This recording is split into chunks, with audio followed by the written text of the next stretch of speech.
사도 바울은 이 재림에 대해서 계속 이 데살로니가 교회 교인들을 걱정해 주면서 이 전달한 내용들이 오늘날 우리에게 있어서도 굉장히 큰 도움이 되는 것이죠. 왜냐하면 이 재림 신앙관이 잘못되면 우리는 우리의 삶을 쉽게 포기하게 됩니다. 우리는 최선을 또 다하지 않게 되는 것이고 이 땅에서 빛과 소금으로 살아야 될 이유를 잃어버리게 되는 것이죠. 여러분, 신앙은 반드시 삶과 일치해야 할 줄 믿습니다. 그것이 예수님께서 우리를 부르신 이유예요. 에클레시아로 부르셨어요. 그렇지만 우리가 프로클레임, 복음을 전파하기 위해서 다시 세상으로 나가서 재생산을 이뤄야 한다라는 것이죠. 이것은 창세기의 지상 명령에도 동일하게 이루어지고 있는 것입니다. 생육하고 번성하라, 땅에 충만하라, 그리고 모든 것을 다스리라. 그것이 오늘날 우리의 지상 명령인 줄 믿습니다. 마태복음 28장에서 동일한 지상 명령이에요.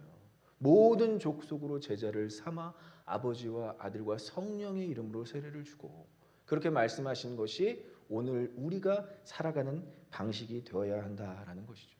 그럼 언제 주님이 재림하시느냐? 분명히 성경에 나와 있어요. 이 불법의 사람, 호 안드로포스 테스 아노미아스라는 이 사람에 대한 해석이 굉장히 중요해요. 오늘 본문이 나와 있는 2장 3절에 보면 이 불법의 사람에 대해서 소개를 하고 있습니다. 여러분 같이 읽어보도록 하겠습니다. 누가 어떻게 하여도 너희가 미혹되지 말라. 먼저 배교하는 일이 있고 저 불법의 사람 곧 멸망의 아들이 나타나기 전에는 그날이 이르지 아니하리니. 너무 정확하게 명시가 돼 있어서 더 붙일 말도 없고요, 뺄 말도 없어요. 불법의 사람, 단수입니다. 복수가 아니에요. 불법의 사람들이 아니라 딱 한 사람, 마지막 날에 예수 그리스도를 유일하게 대적할 한 사람이 나타난다라는 거예요.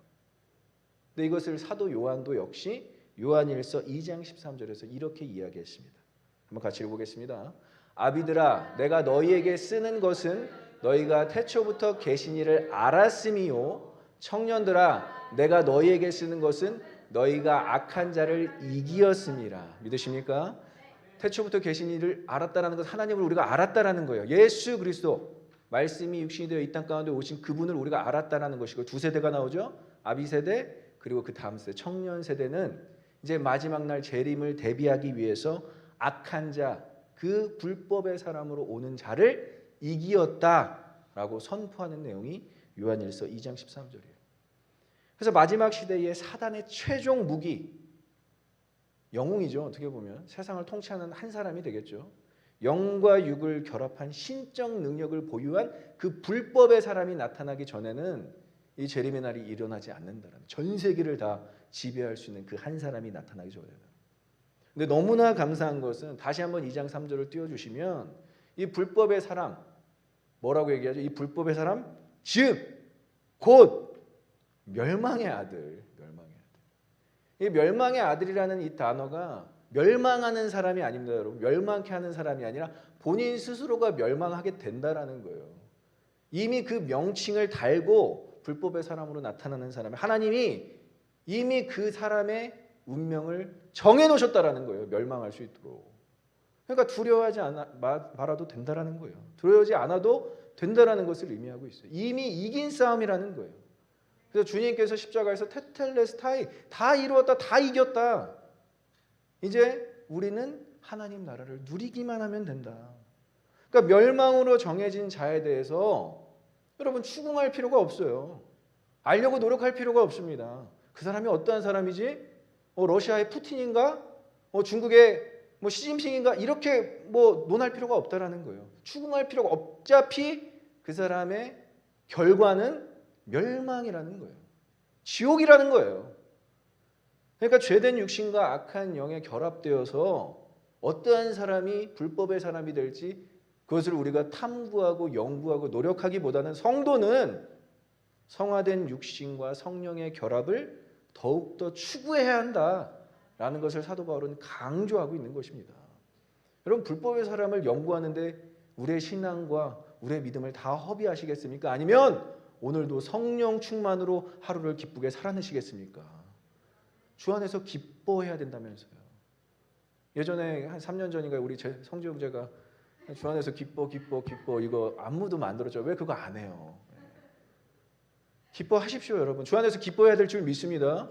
불법의 사람, 멸망의 사람을 왜 연구하고 탐구하냐는 거예요. 그거 탐구하니까 자꾸 이단에 빠지고, 그거 탐구하다가 뭐 성경을 잘못 해석하고. 성경은 분명하게 이야기하고 있어요. 자기 자신을 선언하는 사람, 데몬스트레이션이죠. 전시하는 사람, 이런 사람, 프로클레이션 하는 사람, 2장 4절에 이러한 사람이 온다는데, 진리이신 예수 그리스도와 이 사람을 분별하기 위해서는 우리가 진리와 가까워지면 되는 것입니다. 믿으십니까? 그럼 말씀과 가까이 사는 것이 이 땅에서 우리가 누려야 될 하나님 나라라는 거예요. 굳이 뭐 불법의 사람이 언제 나타나고 뭐 물론 알면 도움은 되겠죠. 근데 여러분들의 신앙에 큰 도움이 되지 않는다면 진리와 가까워지시길 간절히 소망하고 축원합니다. 그래서 예수 그리스도가 오신 지 2000년 지금 동안 수많은 불법의 사람들, 소위 말하는 사이비 교주들이 나타나고 있는 것은 우리가 육안으로도 볼 수 있어요. 뉴스에서도 볼 수 있고 라디오에서도 들을 수 있고 신문 기사로도 알 수 있어요. 가짜가 계속 생기는 이유는 진짜가 있기 때문인 줄 믿습니다. 진짜를 변질시키기 위해서 최선을 다하는 그 불법의 사람들, 단수가 아니라 복수죠. 그럼 그런 사람들을 보면서 우리는 불법의 사람이 어떠한 사람일지 분별할 수 있다는 거예요. 그래서 성도가 신랑 되신 예수 그리스도를 잘 믿기 위해서 이단과 대립해서 싸울 준비를 하고 지식을 쌓고 중요합니다.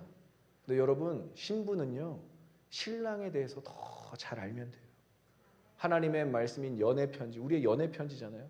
신랑이 오신다는데 그 편지를 미리 주셨는데 그 편지 읽으면서 신랑 묵상하면 되는 것, 그것이 우리의 삶의 유일한 기쁨과 행복인 줄 믿습니다. 그래서 큐티가 중요한 거예요. 매일의 말씀. 우리 교인들이 진짜 이 매일 묵상하는, 큐티 책을 읽지 않더라도 또 말씀으로 묵상하는 교인들이 많이 있습니다. 하나님의 백성들은 하나님의 말씀을 읽으면서 하나님을 알아가요. 그래서 광야 시절 가운데서도 하나님이 백성들을 무엇으로 만났죠? 만나로 만났어요. 우리 지금 만나, 당장 만나, 만나로 만나. 만나로 만나는 거예요, 여러분. 이거 진짜 중요한 라임입니다. 여러분들은 하나님의 말씀으로 하나님을 만나야 할 줄 믿습니다. 매일같이 주어지는 만나가 뭐겠냐는 거예요. 하나님 말씀이라는 거예요. 하나님 살아계시구나, 역사하시구나, 우리를 입히시고 먹이시는구나, 그리고 최종적으로는 우리를 가나안 땅으로 인도하시는구나. 그것을 여러분들 경험하기 위해서는 매일 묵상하셔야 된다는 거예요. 그래서 AD 51년경에 불법의 한 사람이 아니라 조무래기들이 막 일어나서 초기 교회들을 막 흔들고 있어요. 사도 바울이 데살로니가 교회를 볼 때마다 감동이 되는 건, 야, 이런 상황에서도 예수 그리스도를 믿는다고? 야, 이런 상황에서도 신앙을 지킨다고? 저는 우리 교인들을 보면서 그런 기특한 마음이 들어요. 야, 이런 폐역한 세대, 청년들이 교회를 이렇게까지 막 떠나고, 여러분 이제는 교회를 안 다니는 수준이 아니라 교회를 혐오하는 세대가 됐대요. 신앙이 있는 사람들을 혐오하고, 실질적으로 우리가 뭐 맞고 감옥에 끌려가는 박해는 아니지만 여러분들 사회생활하기 얼마나 힘들어지는지 아십니까? 어떤 형제는 교사가 되기 위해서 자신이 지휘를 한, 컨덕터를 한, 교회에서 지휘를 했던 것을 기록을 해놨는데 학교에서 뽑아주지를 않는데요. 뽑아주지를. 한국에서는요, 코로나 때 교회를 나간다 그러면 그 사람을 뭐 실직시키든지 아니면 집에서 그냥 재택근무를 하게 돼서 승진을 못하게 가둬놓는 현상도 있었더라는 거예요. 이런 박해 시대 가운데서도 20, 30대 아니 40대 이런 사람들, 가정을 책임져야 되는 사람들이 예수를 믿는다고? 얼마나 자랑스럽고 얼마나 감동이 되고 얼마나 위로가 되겠어요. 그러니까 이 데살로니가 전후서를 쓰는 이 사도 바울의 마음은 막 눈물의 편지라고 할 수 있어요. 감동의 편지라고 해서 이것을 어떻게 전해야 될까? 그래서 이렇게 표현합니다. 마땅히 감사해야 된다. 마땅히. 내가 마땅히 너희를 보면서 감사한다. 이 마땅히라는 단어는 동사입니다. 오페일로멘이라는 동사예요. 빚지고 있다라는 표현이에요. 우리나라 말로는 마땅히가 형용사지만 헬라어로는 이 마땅이라는 단어가 빚을 지고 있다. 내가 은혜의 빚을 지고 있고 내가 하나님의 역사하심의 빚을 지고 있다. 너희를 바라보는 내 마음이 너무 좋다. 그 빚지고 있는 마음으로 감사한다라는 표현으로 오페일로멘이라는 말을 쓰고 있습니다. 빚지고 있는 상태에서 감사하지 않을 수 없는 것을 막 극대어로 표현하는 것이 바로 마땅히 감사한다라는 표현입니다. 우리가 지난주 설교에 우리가 뭘 배웠죠? 기도, 사도 바울이 교회를 위해서, 성도를 위해서 기도하는 것을 배웠고, 오늘은 또 사도 바울이 성도와 교회를 위해서 감사할 뿐만 아니라 권면하는 내용들을 볼 텐데, 그럼 여러분 이렇게 병행되는 것을 볼 수 있어요. 기도와 감사는 반드시 병행되는 것입니다. 기도하는 교회는 사단이 건들지를 못하는 거예요. 감사하는 교회는 사단이 떠나가게 될 줄 믿습니다. 그러니까 무서운 거예요, 교회가. 사단이, 교회가 너무 무서운 거예요. 교회가 기도를 한다고? 그러면 벌벌 떨기 시작하고요. 감사를 하면요, 사단이 아예 우리 가운데 존재할 수도 없는 것이에요. 여러분 기도하고 감사하십시오. 그것이 우리의 영적 무기인 줄 믿습니다. 그래서 어떻게 감사를 시작하느냐? 오늘 본문을 보니까 첫 열매로 택하셨음을 감사하고 있어요. 그럼 한번 첫 번째 감사 내용을 한번 읽어보겠습니다. 시작. 첫 열매로 택하셨음을 감사. 멸매라고 적어놓으셨네요. 열매입니다. 13절에 마땅히 하나님께 감사할 것은 하나님이 처음부터 너희를 택하사. 처음부터라는 단어는 the beginning, in the beginning을 뜻하는 것이 아니라 아파르케라는 단어, 철열매, NRSV에서도 이것을 fruit, the first fruit이라고 이야기하고 있습니다. 에베네도라는 사람이 아시아에서 그리스도께 처음 익은 첫 열매로 소개하는 것처럼 로마서 16장 5절에 에베네도라는 사람을 이제 이 아시아에서 그리스도께 맺은 첫 열매라고 소개를 하고 있어요. 그리고 고린도전서 16장 5절에서도 스데바나의 집이 아가야라는 집의 첫 열매라는 것, 아가야라는 지역의 첫 열매라는 것을 나타내고 있어요. 의미가 같습니다. 데살로니가 교회 성도들이 데살로니가 지역의 첫 열매라는 것을 사도 바울은 감사하고 있어요. 그냥 택한 게 아니라 첫 열매, 데살로니가 지역의 첫 열매로 나타나고 있음을 감사해하고 있는 것이죠. 그래서 첫 열매는 히브리 단어로 비쿠림이라고 하는데 하나님에 대하여 거룩하게 구별된 것, 하나님께서 특별히 거룩하게 구별하신 것을 사람이 어떻게 해야 되죠? 마땅히 하나님께 드리는 작업을 첫 열매를 드린다라고 이야기를 하고 있는 것입니다. 그래서 하나님의 성전에 가장 먼저 드려지는 것들이 이런 첫 소산이었어요. 첫 열매, 첫 제물, 그리고 장자. 우리 좀 세상에서 술 좀 드셔보신 분들은 처음처럼을 생각하실 것 같아서 제가 굉장히 심히 두렵습니다. 그거랑은 완전히 다른 거예요, 여러분. 술을 처음처럼 먹어서 뭐 하시게요? 정말로 하나님께 드려야 될 그 처음 것은 너무나 거룩하고 너무나 정결한 것이기 때문에 하나님이 기뻐하시는 것으로 나타나고 있어요. 그럼 신약 시대에 와서는 뭐로 이 처음 드려야 되는 것을 무엇으로 이야기할 수 있을까요? 따라해볼까요? 우선순위. 여러분들의 우선순위를 하나님께 드리시길 간절히 소망하고 축원합니다. 그것이 우리의 첫 열매라는 거예요. 시간, 물질, 에너지, 은사, 주님께서 나에게 주신 처음 것들, 그것을 하나님께 드릴 때 누가 기뻐하신다? 하나님이 기뻐하신다. 그리고 우리도 역시 그 드림에 있어서 기쁘게 되는 것입니다. 그래서 데살로니가 교회에서 첫 열매로 드려졌다는 것을 어떻게 표현하냐면 주변 지역이 데살로니가 교회를 통해서 복음이 확장되었다는 거예요. 데살로니가 교회를 통해서 본이 되니까 마게도냐 지역과 아가야 지역과 아시아 지역까지 이 데살로니가 교회 때문에 은혜 받고 예수 믿게 되었다라고 얘기하는 거예요. 저희 오버플로잉 교회가 굉장히 참 은혜로 세워진 공동체라는 것을 제가 알고 있습니다. 11년 전에 처음 1.5세 교회가 진짜 없을 때 1.5세 분들이 1.5세라 하면 중고등학교 때, 뭐 초등학교도 포함이 되겠죠. 초중고 때 이 땅에 이민 온 청년들이 20대 청년들이 7명이 우리 강신승 목사님과 함께 교회를 세운 교회가 이 교회라고 들었어요. 여러분 알고 계시죠? 저 다들 이렇게 어리둥절하시는데 그게 저희 교회예요. 여러분. 처음 그렇게 시작한 교회가 저희 교회예요.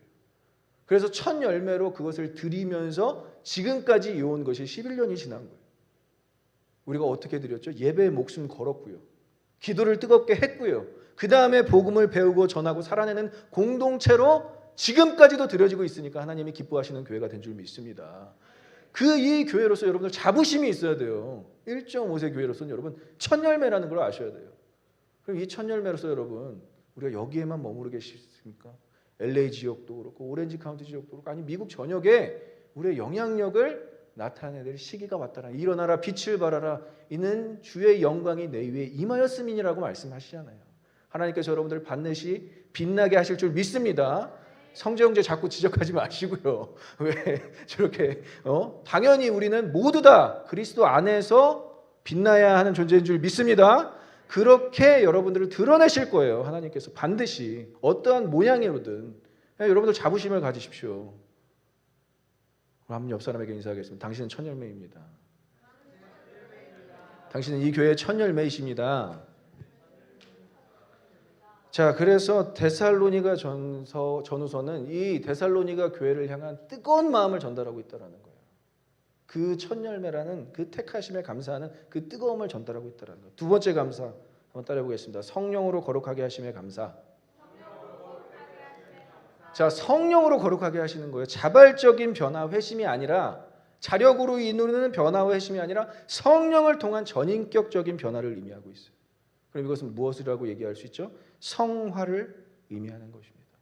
여러분 지난주에 제가 말씀드렸어요. 최초의 부르심에는 반드시 목적이 존재합니다. 여러분들을 부르신 이유가 뭐라고요?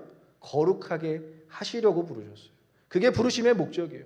그래서 데살로니가전서 4장 7절에 이렇게 선포하고 있습니다. 한번 같이 읽어보겠습니다. 시작. 하나님이 우리를 부르심은 부정하게 하심이 아니요 거룩하게 하심이니. 믿으십니까? 거룩하게 하시려고 하나님은 여러분들을 부르셨대요. 그럼 거룩은 재림의 날에 하나님 앞에서 당당히 설 수 있는 원동력이 되는 것입니다. 여러분들이 그리스도의 신부로서 신랑 앞에 당당히 서야 되지 않겠습니까? 거룩한 삶을 흔적으로 나타내는 것이 하나님 앞에서 거룩하게 당당하게 설 수 있는 그 모습 그 자체라는 거예요. 그래서 데살로니가전서 3장 13절에도 우리가 역시 공부하고 연구했던 말씀인데 같이 읽어보겠습니다. 시작. 우리 주 예수께서 그의 모든 성도와 함께 강림하실 때에 하나님 우리 아버지 앞에서 거룩함에 흠이 없게 하시기를 원하노라. 믿으십니까? 모든 선을 기뻐하고 믿음의 능력으로 역사를 능력으로 이루는 삶을 통해 거룩한 삶을 누리게 된다라는 거예요. 여러분들이 거룩한 삶을 이뤄내려고 노력하는 것이 아니라 거룩한 삶을 누리게 되는 거예요. 마땅히 누려야 될 거룩한 삶이 이 땅에서 이루어지는 것이 뭐다? 하나님 나라인 것입니다. 여러분 예수 믿고 하나님 나라 가운데서 사셔야 되지 않겠습니까? 거룩한 삶은 여러분들을 그 하나님의 나라로 인도한다라는 거예요. 그래서 하나님의 성령이 일하셔서 하나님의 백성을 거룩하게 하시는 줄 믿습니다. 그래서 거룩은 하나님의 자녀로 부르심을 받은 우리가 지향해야 하는 삶의 모습이에요. 우리가 추구해야 되는 삶의 모습이에요. 요즘에 배우 손석구가 굉장히 인기가 많은 걸로 알고 있는데 너를 추앙해, 너를 사랑해를 너를 추앙해로 표현해서 굉장히 인기를 얻고 있다라고 제가 들었어요. 근데 이러한 것 말고 우리가 거룩한 삶을 쫓는 거예요. 거룩한 삶을 어떻게든 살아내려고 노력하는 곳에서 하나님께서 그 거룩을 만들어 가시는 것입니다. 그래서 거룩을 지키려는 율법주의가 아니라 거룩을 행하고자 하는, 아까 우리 찬양했잖아요. 거룩히 살아갈 힘과 누가 주신다고요? 성령이 주시는 줄 믿습니다. 그래서 하나님 자녀의 의지의 순방향, 의지의 순방향. 빨리 해볼까요? 의지의 순방향. 거룩은 하나님 자녀의 의지의 순방향이에요. 우리의 노력이 아닌 의지의 순방향이에요. 하나님 자녀인데 여러분 어떻게 클럽을 갈 수 있고 어떻게 도박장을 갈 수 있고 어떻게 술집에 갈 수 있고 이게 안 된다라는 거예요, 여러분. 이게 역방향인 거예요. 그래서 내가 살아갈 때 길이 되고 사랑할 때 삶이 되는 것이 우리의 삶이 될 줄 믿습니다. 그것이 거룩의 순방향인 거예요. 회색지대 역방향이 힘든 거예요, 여러분. 성도로서 십계명을 지키는 게 힘들겠습니까? 안 지키는 게 힘들겠습니까? 안 지키는 게 더 힘든 거예요, 여러분. 5계명부터 볼까요? 예수를 믿는 사람이 부모를 공경하는 게 쉽겠습니까? 공경하지 않는 게 쉽겠습니까? 공경하지 않으면 우리의 마음 가운데 죄가 미안한 마음과 어려운 마음이 있다니까요, 여러분. 살인하고 간음하고 도적질하면 여러분들 마음이 편할까요? 아니라는 거예요. 십계명을 지키는 것이 우리에게는 훨씬 더 쉬운 일인 줄 믿습니다. 그래서 거룩히 살아갈 힘을 누가 주시느냐? 성령이 주시는 거예요. 내가 살아갈 때 길이 되고 사랑할 때 삶이 되는 것입니다. 믿으십니까? 그 거룩한 삶을 여러분들 누리세요. 얼마나 감사해요. 내가 걸어가는데 하나님께서 웨이메이커, 길을 열어주시고, 내가 사랑하고 싶지 않은데 사랑하는 마음을 막 부어주시니까 정말 사랑하지 않아야 되는, 사랑스럽지 않은 사람을 막 사랑하게 되잖아요. 그것이 교회 공동체라는 거예요. 우리 한번 옆 사람에게 다시 한번 인사할게요. 내가 하나님의 사랑으로 당신을 사랑합니다.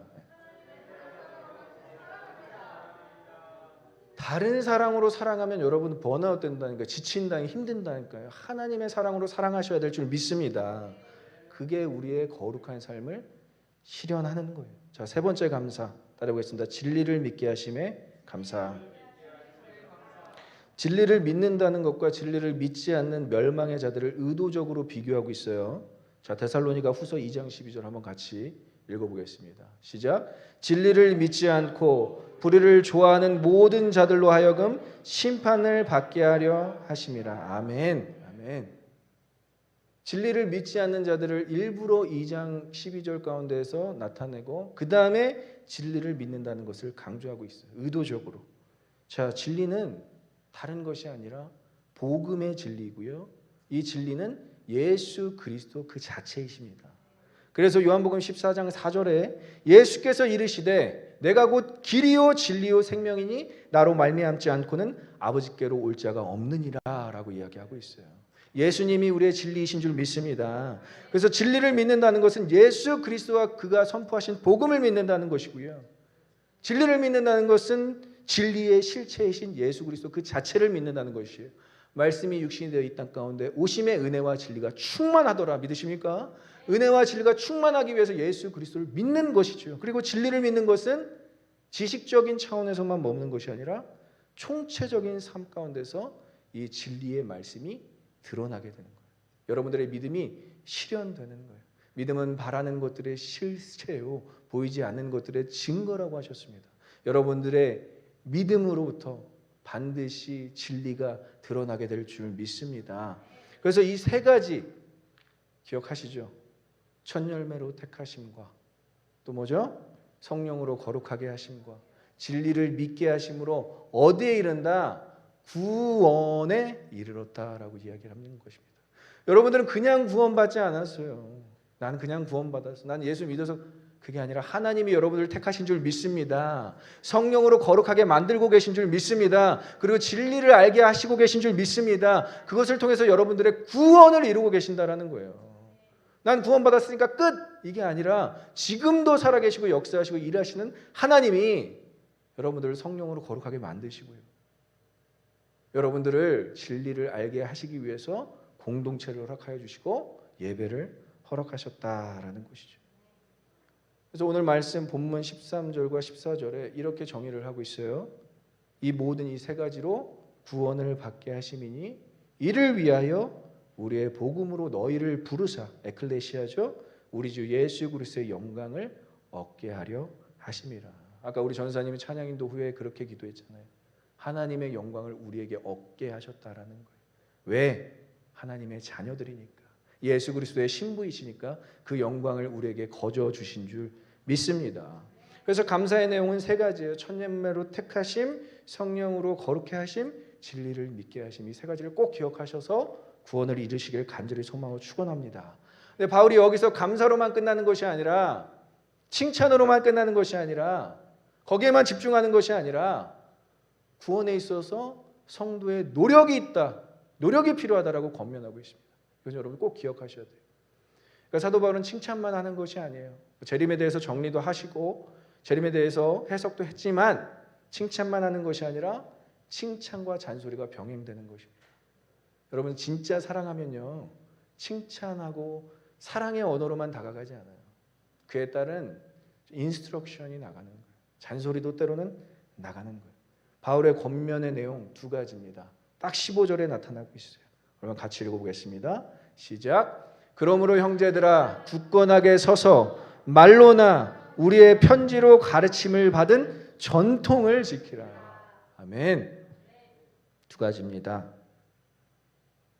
스테케테, 말씀 위에 굳게 서라. 다른 거에 서지 말고. 다른 것들은 다 변해요, 여러분. 다 흔들려요. 다 가변적이에요. 하지만 말씀은, 하나님의 말씀은 영원한 줄 믿습니다. 하나님의 말씀만 영원하다라는 거예요. 그 말씀 위에 굳게 서라는 거예요. 그리고 말씀의 가르침의 전통을 지키라. 파라도세이스라는 단어를 사용해서 전통이라는 단어를 쓰고 있어요. 우리는 예전에 한준 형제가 그러한 랩 가사를 붙인 적이 있어요. 우리는 사도들의 후예. 진짜 멋진 표현 아닙니까? 우리는 사도들의 후예이자 사도들의 후배예요. 그럼 누구의 가르침을 따르겠어요? 여러분, 성경에는요 많은 사도들의 가르침이 있습니다. 다른 가르침을 따를 필요가 없어요. 사도들의 가르침이 우리에게 그대로 전통으로 들어오게 된 것입니다. 그리고 그것을 우리가 믿고 따르게 된 것입니다. 근데 제가 왜 개역 개정과 개역 한글을 이렇게 두 개를 비교했냐면요, 이 파라도세이스라는 이 단어는 본문에서도 전통입니다. 본문에서 얘기하는 것처럼 전통이고요. 정말 많은 영어 성경에서도 traditions라고 나와 있어서 전통이라고 우리가 알고 있죠. 영어 단어도 그렇게 나와 있어요. 제가 여러분들 설교를 준비할 때 번역본을 정말 많이 봐요. 진짜 뭐 영어 성경에서부터 시작해서 원어 성경에서부터 정말 많은 번역본을 보는데 유일하게 개역 한글만 유전이라고 나와 있어요. 유전이라고. 참 제 개인적인 묵상을 여러분들과 좀 나누고 싶습니다. 유전이라는 단어가 일주일 내내 고민에 빠졌어요. 저도 한 단어를 딱 그냥 좀 이렇게 그냥 봐야 되는데 이 단어가 제 머릿속에서 지워지지가 않는 거예요. 왜 개역 한글만 유전이라고 써 있어서 내 마음을 힘들게 하는가? 유전의 한자적 의미는 계승해야 하는 어떤 것, 어떤 물질적인 것, 아니면 유형 문화겠죠. 그런 계승해야 하는, 계승받아야 되는 어떤 것으로 일반적인 의미도 있지만 생물학적으로 반드시 전달돼야 하는 것. 그러니까 생물학적인 의미가 있는 거예요. DNA. 이게 뭐냐겠는 거예요. 예수 그리스도의 심장과 예수 그리스도의 피가 반드시 전달되어져야 한다는 거예요. 저와 여러분들은 예수 그리스도의 심장으로 반드시 이식받아야 하는 존재들인 줄 믿습니다. 예수 그리스도의 피로 반드시 수혈받아야 되는 존재들인 줄 믿습니다. 그래야 우리가 살 수 있다라는 거예요. 그래야. 건강해서 사는 게 아니에요, 여러분. 정신적으로 너무 스테이블해서 살 수 있는 게 아니라 그리스도께서 우리에게 심장을 주시고 우리에게 피를 주심으로 말미암아 우리를 살리신 줄 믿습니다. 그 예수 그리스도의 심장과 피가 있는지 여러분들 그걸 먼저 확인해야 된다는 거예요. 그게 이 트레디션을 뛰어넘는, 이 전통을 뛰어넘는 유전이라는 거예요.